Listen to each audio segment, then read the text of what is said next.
Neat paper leakage వివాదంలో కీలక విషయాలు వెలుగులోకి వస్తున్నాయి. కేసును దర్యాప్తు చేస్తున్న సిబిఐ పేపర్ లీకేజ్లో సంబంధం ఉన్న పలు కీలక వ్యక్తులను అరెస్టు చేసింది. తాజాగా మరో కీలక అంశం వెలుగులోకి వచ్చింది.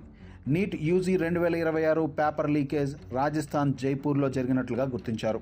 గెస్ పేపర్స్ పేరుతో 60 పేజీల పీడిఎఫ్ ఫైల్ రూపంలో ప్రశ్నాపత్రాన్ని నీట్ అభ్యర్థులకు షేర్ చేసినట్లు విచారణలో గుర్తించారు.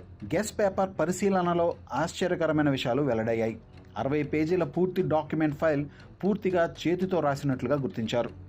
విచారణ అధికారులు తెలిపిన వివరాల ప్రకారం గెస్ పేపర్లోని 135 ప్రశ్నలు అసలు నీట్ ప్రశ్నాపత్రంతో మ్యాచ్ అయ్యాయి. దీంతో గెస్ పేపర్స్ ద్వారా ప్రశ్నాపత్రంలో లీక్ జరిగినట్లు అనుమానాలు మరింత బలపడ్డాయి. నీట్ పేపర్ లీక్ ఘటనకు కారణంగా భావిస్తున్న గెస్ పేపర్స్ను ప్రధానమైన సాక్ష్యంగా సిబిఐ ఉపయోగిస్తుంది. దీనితో పాటు ఈ గెస్ పేపర్స్తో సంబంధం ఉన్న వ్యక్తులను విచారణ చేస్తున్నారు. నీట్ యూజీ 2026 ప్రశ్నాపత్రం లీకేజీ కేసులో సిబిఐ ఇప్పటివరకు 10 మందిని అరెస్ట్ చేసింది.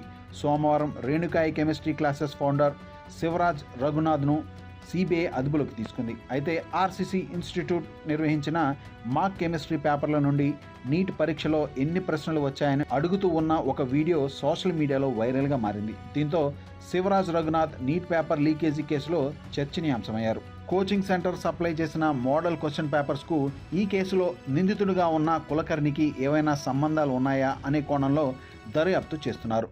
పరీక్షకు ముందు కోచింగ్ సెంటర్స్ ఇచ్చిన 42 మోడల్ పేపర్స్ను గెస్ పేపర్స్ను సిబిఐ పరిశీలిస్తోంది.